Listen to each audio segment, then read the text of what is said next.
Vanad talukohad siiski on sageli rajatud väga hoolega valitud kohtadesse ja on põhjus, miks need krundid on just nendes kohtades, kus nad täna on, nii et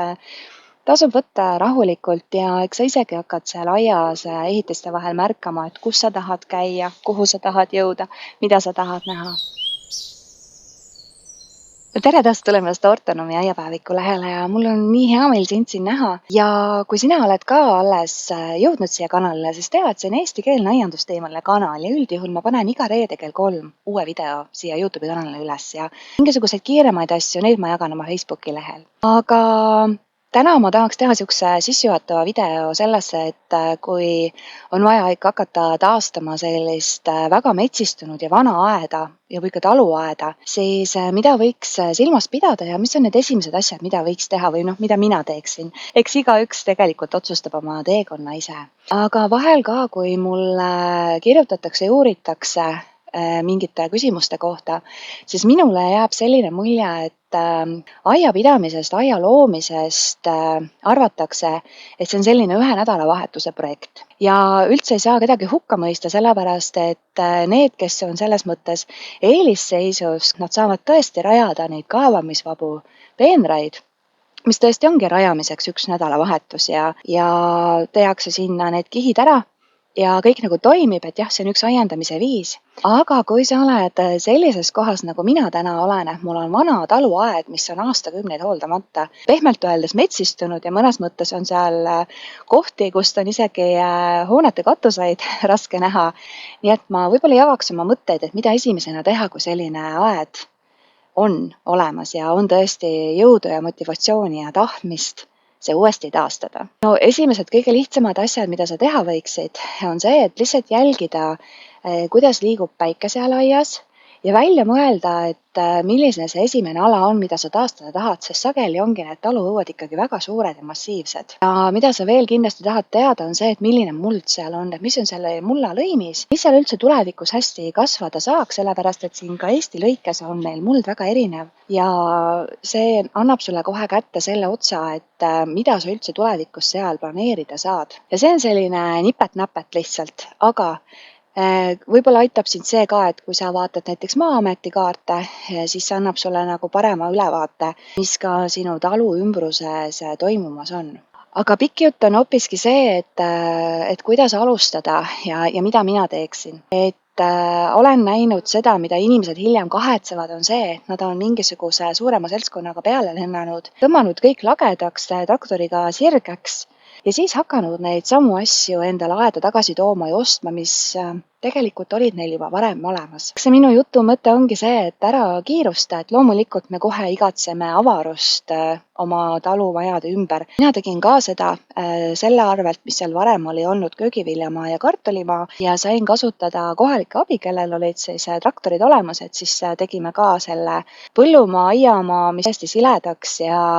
külvasime sinna enda arust muru, aga kasvama hakkasid seal ikkagi need taimed, mis seal kasvada tahtsid. Täna ka lihtsalt, et see oleks hoomatav ja et ta uuesti kinni ei kasvaks, siis ma kasutan välist abi, et ta oleks kogu aeg niidetud. Aga tasub kindlasti anda aiale aega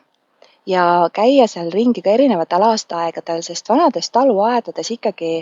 on juba seal peidus igasugused pärlid ja loomulikult selle umbrohu all, mis siis minu puhul on seal nõges, kassitapp,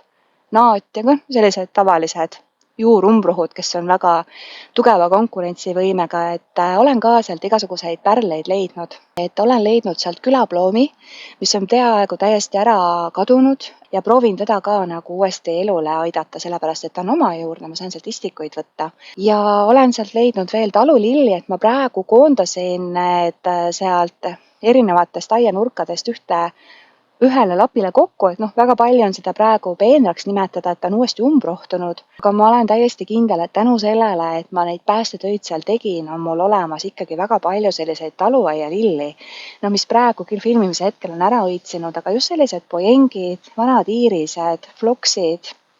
sügisastrad ja muu selline, mis mul praegu üldse meelde tuleb. Minu meelest on väga eriline, kui ma saan uuesti luua sinna sellised taluaia lillepeenrad just nende taimedega, mis seal algupäraselt ka kasvanud on. Siis ma leidsin sealt veel ühe väga vana rabarberi,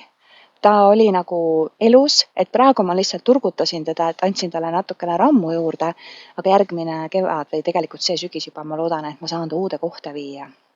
Viinapuude poole pealt ka, et me arvasime, et seal ühes nurgas on ainult kreegivõsa,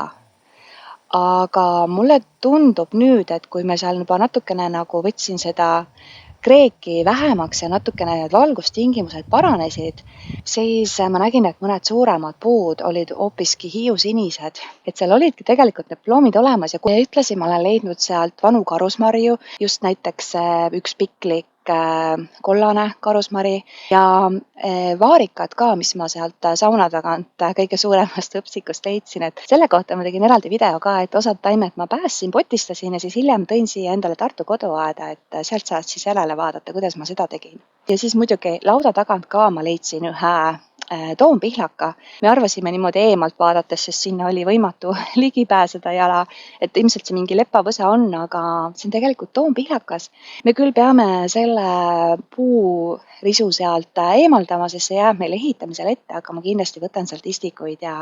viin neid uude kohta. Ja tegelikult on neid leide veel ja veel, aga minu pika jutu mõte ongi see, et anna aiale aega endale näidata, milliseguseid aardeid seal peidus on, et neid kindlasti on, et loomulikult sa ei näe seda seal selle kohutava umbrohu massi all, eriti kui sa lähed keset suve, et aga näiteks kui sa lähed peale esimese öökülmi, kui kõik rohi on langenud, siis oota veel ka kevadet ja siis sa kindlasti leiad sealt väga imelisi asju. Õunapuudega on ka selline asi, et me mingi hetk proovisime juba osade puude, mis meile väärtuslikud tundusid, nende võra kergemaks lõigata. Näiteks väga vanal kuldrenetil see õnnestus ja tema on ilusti püsti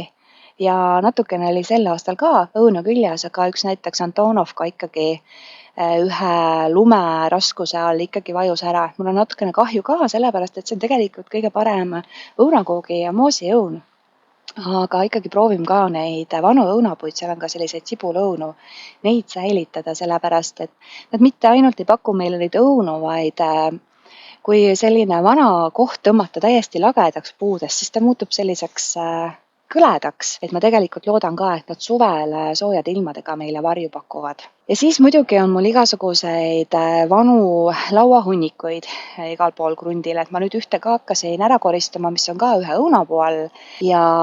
mis ma sealt leidsin siis on see, et seal tunneb ennast väga mugavalt mügri. Ja tema on siis see, kes seda niidetavat ala ka mul muudab igaks kevadeks selliseks kuumaastikuks. Et nüüd ma leidsin selle ühe koha üles, kus ta ennast väga hästi tunneb, aga miks sinna jah ei saa sellist mugavat kaevamisvaba peenart rajada ongi see, et seal on need väga tugevad juurumbrohud, kes on tohutult tugeva konkurentsiga. Naiivne oleks sinna laduda need papikihid ja mullakihid ja mutsikihid, sellepärast et varem või hiljem tegelikult juba esimese aasta jooksul tuleb see umbrohi sealt läbi. Aga muidugi, kui sul on kasutada selline juba ilus sile murukamar, siis seda on väga lihtne kinni katta ja tõesti sel juhul on selline kaevamisvaba peenra rajamine